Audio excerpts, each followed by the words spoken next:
video, we're going to go over how to find the derivative of a function using the limit definition. So first, let's recall that f prime of x is equal to the limit as h approaches 0 of f of x plus h minus f of x all over h.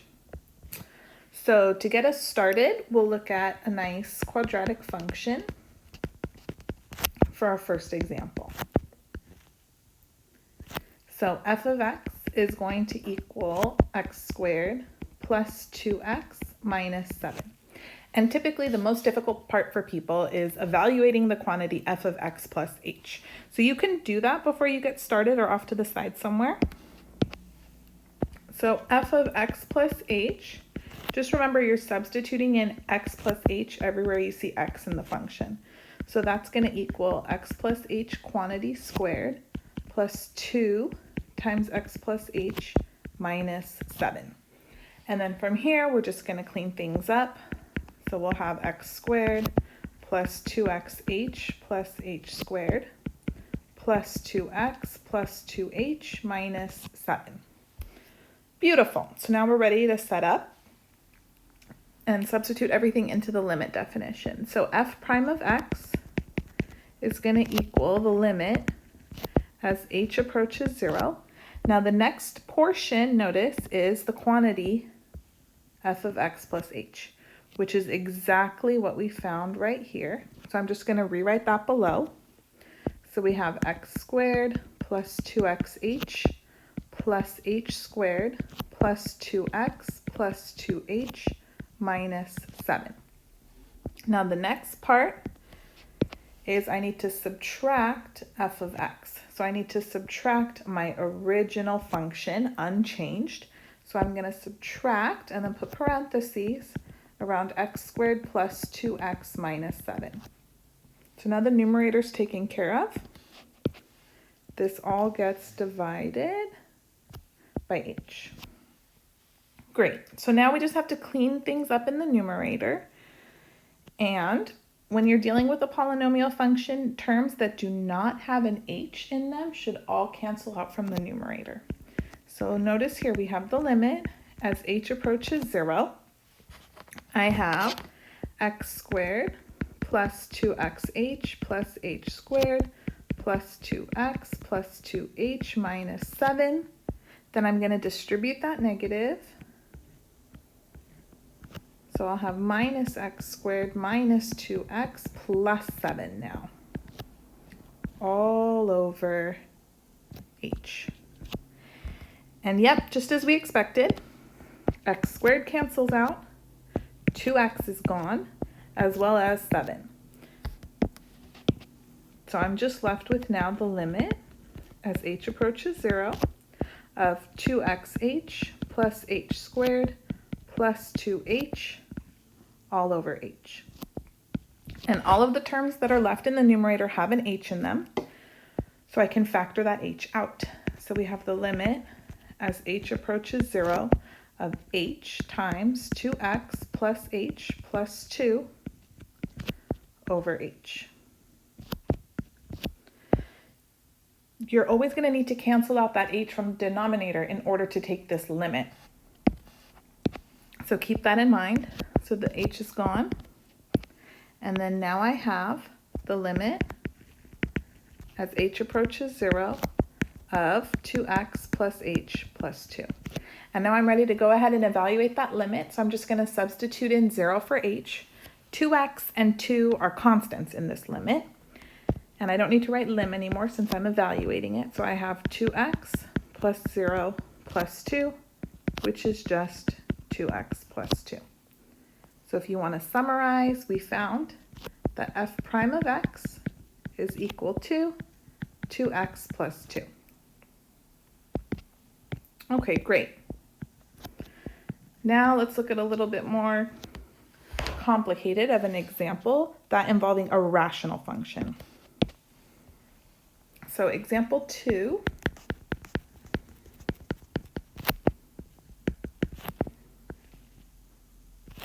We'll let f of x equal 1 over x plus 3.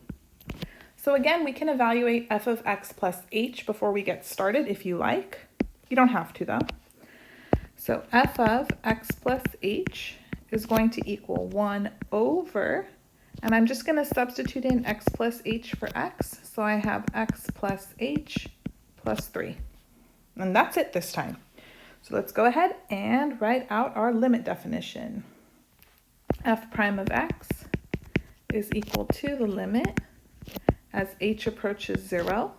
F of x plus h, we have it right up above, is 1 over x plus h plus 3 minus f of x minus the original unchanged, 1 over x plus 3, and then this is all over h. Now, anytime you're dealing with a difference quotient that looks like this, you need to clear out the fractions from the numerator because we have a complex fraction here.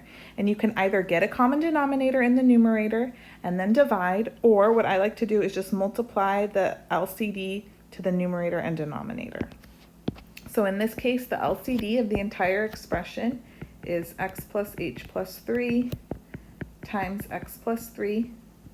So I'm going to multiply that in the numerator as well as the denominator. That way I'm just multiplying by 1. And then we're going to distribute this quantity across. So this is one quantity that gets distributed across both terms in the numerator.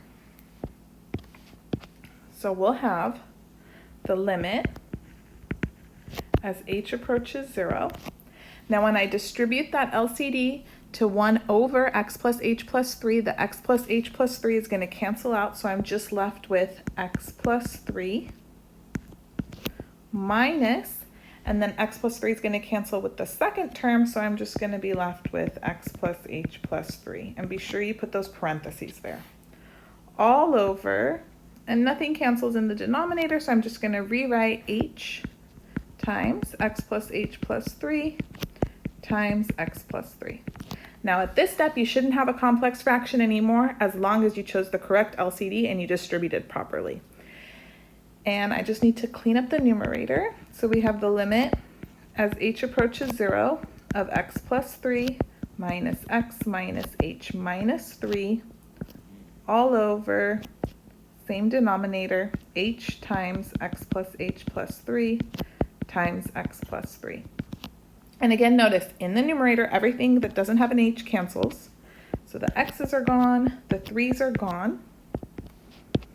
And we have the limit as h approaches 0 of negative h over h times x plus h plus 3 times x plus 3. So in this case, I'm ready to go ahead and cancel out that h.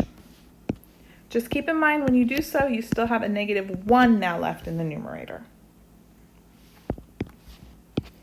Rewriting, we have the limit as h approaches 0 of a negative 1 over x plus h plus 3 times x plus 3. Beautiful. Now I can go ahead and evaluate that limit, so I can substitute in 0 for h. Since I'm taking the limit, I don't need to write lim anymore out front. So I have negative 1 over x plus 0 plus 3 times x plus 3. And notice this first term is just x plus 3 as well. So I can rewrite things simplified in the denominator as negative 1 over x plus 3 quantity squared. And we're done. So that means f prime of x is equal to negative 1 over x plus 3 squared. Lovely. Okay, the last example we're going to look at involves a radical function because you're going to need to use a different technique. So let's, for example 3, let f of x equal the square root of x plus 2. So again, if you like, we can evaluate f of x plus h first. So f of x plus h is going to equal the square root, replace x with x plus h, and then I still have plus 2. And that's it. So now we're ready to take set up our limit definition of the derivative. So we have f prime of x equals the limit as h approaches 0. So f of x plus h, I have it right there up above, square root of x plus h plus 2 minus the original unchanged f of x, so square root of x plus 2 all over h. Great. Now again, we want to cancel out that h in the denominator, but we can't do so yet until we get rid of those radicals in the numerator. So what we need to do is multiply by the conjugate of the numerator.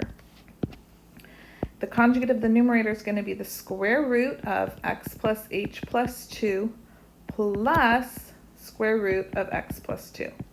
And notice the only thing that changed was this minus sign became a plus sign.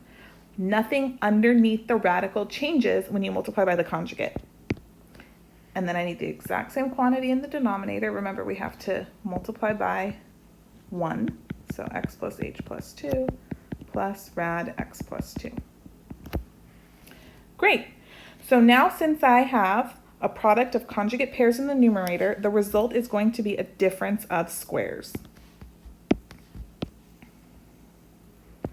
Which is nice because there won't be any more radicals. So we have the limit as h approaches 0 of x plus h plus 2 minus quantity x plus 2 all over h times rad x plus h plus 2 plus rad x plus 2. Lovely. So now we're going to simplify the numerator, hopefully be able to cancel out the h soon, and then take our limit. So next step, we have the limit as h approaches 0 of x plus h plus 2 minus x minus 2 over, denominator's unchanged, so h times rad x plus h plus 2 plus rad x plus 2. And then we have the limit as h approaches 0. So notice in the numerator the x's cancel out, the 2's cancel out. So I just have h over h times rad x plus h plus 2 plus rad x plus 2. Great, so now I can cancel out that h. Don't forget that when you do so, you still have a 1 left in the numerator. So now this is the limit as h approaches 0 of 1 over rad x plus h plus 2 plus rad x plus 2. And now I can go ahead and evaluate that limit. And so I'm just going to substitute in 0 for h. So I have 1 over the square root of x plus 0 plus 2 plus the square root of x plus 2. And both of these are the square root of x plus 2. So since they're like radicals, I can simplify the denominator and rewrite it as 2 times rad x plus 2. So to summarize, we found that f prime of x is equal to 1 over 2 rad x plus 2. And if you already know how to find the derivative using other methods, you can confirm that this is the correct answer. All right, hope you found this video helpful. If you would like a part 2 video with more difficult functions, finding their derivative using the limit definition, let me know in the comment section down below.